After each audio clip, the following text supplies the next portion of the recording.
Sir Congress పార్టీని ఒక రకంగా చెప్పాలంటే పేరు రెడ్లది, నడిపింది కాపులు అనాల. అంటే యాక్టివ్గా హడావిడి చేసినంత కాపులేదు. ఎవరికైనా అంబటి రాంబాబు కమ్మ కాపే నడిపారు. పేరు నాని, కోడాల నాని ఇళ్ళే కదా మాట్లాడినటువంటి వాళ్ళందరూ. ఇంకా కొత్తగా ఏముంటుంది దాంట్లో? వాస్తవంగా చెప్పాలంటే తెలుగుదేశం పార్టీలో కాపు నాయకుల ప్రాధాన్యత తగ్గింది అప్పట్లో. ఇప్పుడు కూడా తెలుగుదేశంలో కాపు నాయకులు ఎవరున్నారు స్ట్రాంగ్గా?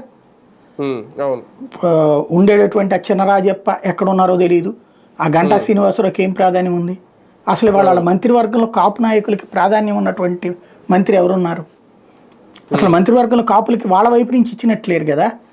జనసేన వాళ్ళకి కాపులకి ఇచ్చారు కాబట్టి అన్నటువంటి టైప్లో వాళ్ళ వైపు నుంచి పక్కన పెట్టబడ్డారు. ఇంకోటి వాళ్ళ కాపు నాయకులు వాళ్ళు ఎంకరేజ్ చేయట్లేదు.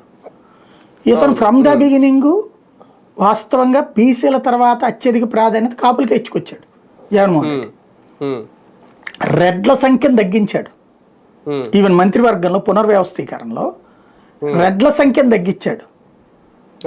అది రెడ్లకు కోపం వచ్చింది. కానీ కాపుల సంఖ్య సేమ్ ఉంచాడు, బీసీల సంఖ్య సేమ్ ఉంచాడు. బీసీలను అయితే తీలా, బీసీ ఎస్సీ ఎస్టీ మంత్రులు బీసీలను కంప్లీట్ గా అట్లాగే ఉంచారు. ఎస్సీ ఎస్టీ మంత్రులు ఒకళ్ళనిద్దరిని అటు ఇటు మార్చినట్టున్నారు అంతే.